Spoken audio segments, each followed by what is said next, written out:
Good evening, good morning, good afternoon, boys and girls, children of all ages. I know it's been a minute. It's been, a week or two. And once again, as always, like I always say, I'll be back next week and stuff happens. I had originally planned on doing a show about April Fool's Day, and that didn't happen, so I fooled myself. I was going to do one before Easter, and that didn't happen either. So here we are a week or so after all those important events. A couple of days after Easter. April Fool's is one of those days that used to be, you could tease your friends, you could fool your friends, hence the name.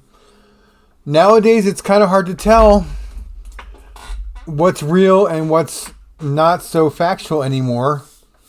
Because if you turn on any news channel or read any news stream or follow any news stream online, you really can't tell fact from fiction anymore. And some of the stuff that may be fact seems more fictional than the real stuff does. So, I don't understand how that works anymore. We're so accustomed now to being lied to by local governments, by federal governments, by people in power, that if you're anything like me and if you're anything like Gen X, then you're so very skeptical, almost said skeptical, you're so very skeptical about so many things that you really don't believe it. I don't take any news story at face value anymore. I will, maybe not immediately, but before I hit that share button, I will oftentimes go and try to verify it from at least one or two other sources, because you can't take anything at face value anymore. I could tell you the sky is blue, and if you were smart, you'd go out and check and make sure that the sky was actually blue. Not that I have any reason to lie to you or mislead you, of course, but I think a healthy dose of skepticism in your life is a very good thing. Now, I'm not saying that you shouldn't believe anybody at any time for any reason. That's up to you. Do as you will. And I don't think that you should doubt everyone immediately. But this is the world we live in now. You really can't separate one from the other anymore, because you don't know, is this true? Do they have an agenda? Oftentimes they do. Plot twist. I know, shocking, right? People have agendas.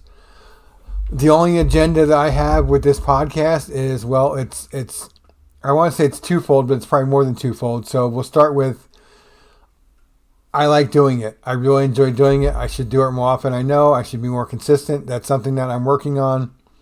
And I'm trying to be better. At least I'm not going like months and months between episodes anymore. Another thing is, if I share something with you, I hope it helps you in some way. I want to educate you. I want to inform you. I want to entertain you. Edutainment? Is that a word? I think that's a word. If not, well, then I just coined it. But I want you to get something out of it. I want you to have joy in your life. And if I can bring that to you, great. Awesome, wonderful, amazing, no problem. That's what I want to do. So it's at least, my reasoning is at least threefold. See, 1, 2, 3 if you're watching the video. And you should be watching the video because, well, I want more likes and subscribers, and I want more hours of watching on my YouTube channel. So hopefully I can monetize it someday. So the more people that watch it, the more hours they put in, the closer I get to being able to monetize. Now, I don't think I'm going to be one of those $1 million content creators, because obviously I can't do that. I can't prostitute myself out, if you'll forgive the vernacular, to make money. There's also a thing on Facebook where you can get stars, which convert into money somehow. I don't know. It's some magical Zuckerberg formula that he figured out. People contribute stars or donate stars or however it works to your channel, and for every so many you get money. So hopefully that's something I can do someday. So I do have my own Facebook page. It's similar to this. It's At Home with Craig on Facebook. I don't know how to get to it immediately, but I will put notes in the show notes later, leading you there and leading you to my YouTube channel so you can check these things out. Now, eventually, I do want to start using StreamYard. I want to do live shows. I posted something on Facebook a while back, and I'm sorry I've been remiss about getting back to people about it. But Sean, if you're listening, I am definitely still interested in doing a podcast with you. I've also contacted a friend from high school, my friend Rick Castillo. If you went to Woodbridge High and you took the creative writing class around 84, 85, you may know him as Stick Ratillo. Long story, doesn't really matter. But I've been working on trying to do some guest spots or co-hosting. And there's also a service called StreamYard where you can do live broadcasts, and I want to do that. I would like to do some live shows. Just nothing formal, nothing structured, nothing, set in stone. Just kind of a free flow. Much like when I write stream of consciousness. It just comes out and I let it go. I don't try to correct it. I don't try to edit it. Speaking of which, I am still working on a book. It's on the back burner now because it's not really central to my life. I am also going to start a new book. I know, because why not? As any good author knows, you start 17 books at once, and hopefully you finish one of them at some point sometime soon. And essentially the new book is going to be my take on a bad marriage, a bad situation, an abusive situation. I'm not going to say that it's my story because I don't want to be sued for defamation, whether it's true or factual or not, but it is something that I'm intimately and very familiar with from a personal standpoint. So that's something I kind of started. I've got the blog going, and I try to blog at least once a week about stuff that's going on, mostly about the diabetes that I got. I am doing better. My numbers are continuing to come down. I went from a blood glucose level, say that 3 times fast, of 349, and my lowest has been around 130. So I'm really happy about that.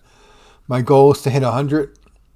And between the meds I'm taking and the exercise I'm doing and the diet changes that I've made, and let me tell you, cutting out carbs is not easy, but I highly recommend it because you'll feel a lot better. Now I do still have digestive issues, and we'll leave it at that for the faint of heart. I do have other issues going on, but I don't feel bloated and full and just disgusting all the time from eating all the processed crap. I still eat processed food. I'm trying to cut it out. I'm trying to eat whole foods. I'm trying to eat whole foods that are better for me, but sometimes when your schedule doesn't permit it, there isn't always time to cook, so you substitute with restaurant food. And I will tell you that some are better than others. Here we go with the yawns again. I have to learn to breathe better through all this, so I quit yawning all the time. What else is going on in my life? Easter was this past weekend. If you celebrated it, happy Easter. If you celebrated one of the other holidays, then happy Ramadan or happy Passover belatedly. I hope you had a good holiday. I did. We went to a friend's house out to the east, about an hour east of LA, out in the mountains. I guess it's mountains. There's mountains around it, so I'm going to say it's a mountainous area. Out toward Pomona and Chino and other places I can't remember that we passed on the highway. Definitely, I recommend the 91 to the 15 over the 60. It's just a better drive. It's more scenic. I just enjoy it a lot more. Your mileage may vary, literally, in this case. So Easter came and went. It was good. I did good. I did not eat all the junk food that was laid out before me. I stuck to actual food. So that's a win for me. I think that was a good thing. Excuse me while I sip my water. Water, it's not everything it's cracked up to be. I've gone from drinking sodas every day and coffee every day to pretty much nothing but water lately. And I'm sure I'm healthier now, but I miss it. If I could find some kind of like water flavoring that didn't have fake crap in it, I would probably do it. I thought about fruit, but I'm supposed to stay away from fruit or a lot of fruit because that can spike my blood sugar as well.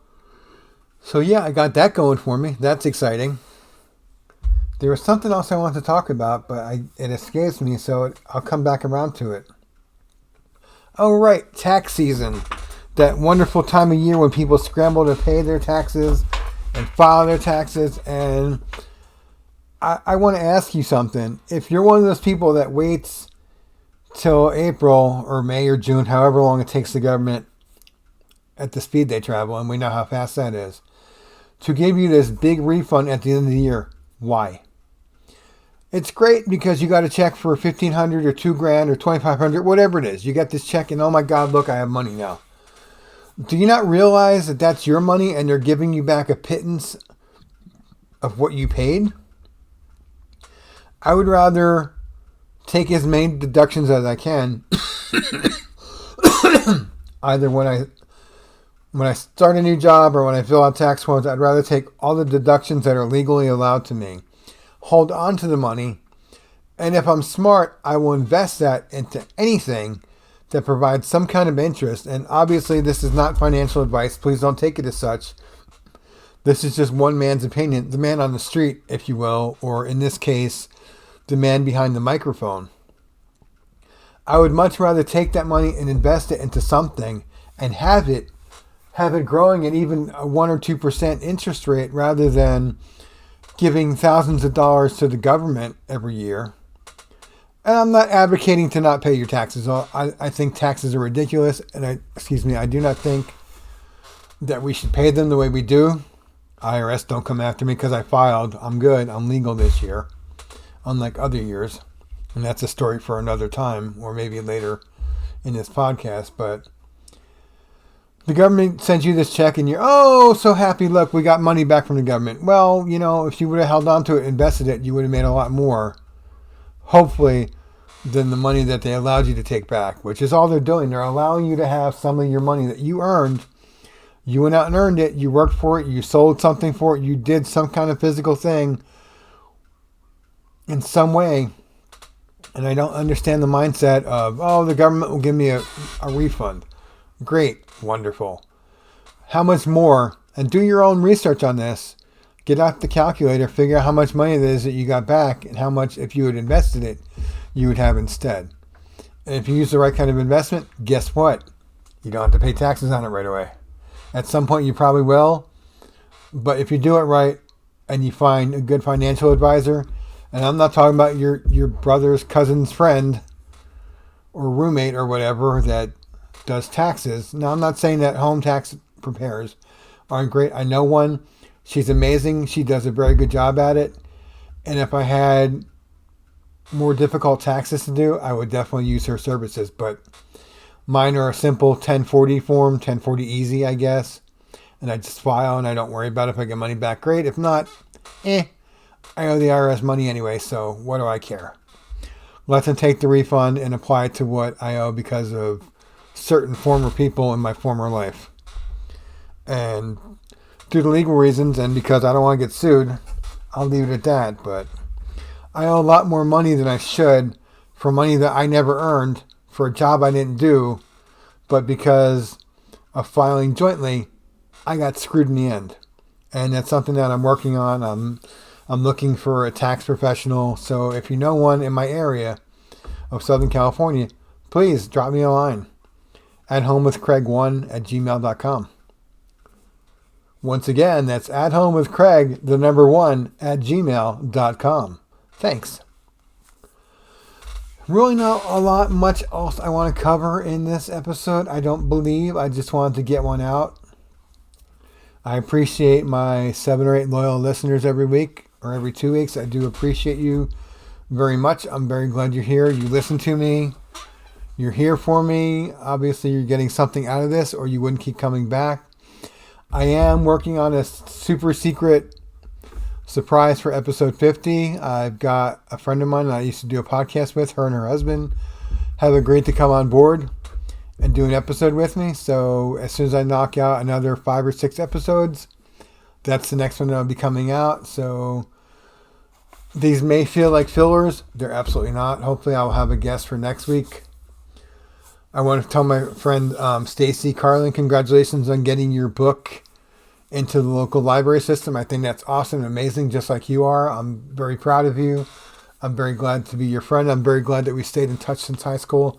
because you're an amazing person and you're doing amazing things, and I'm glad that I can at least in some way come along for the ride. As always, this is just my 2 cents worth. Your mileage may vary. I hope you learned something. I hope you got something out of this. I hope you enjoyed it. And I love you all, and God bless, and hopefully I'll be back before the week is out. Thanks.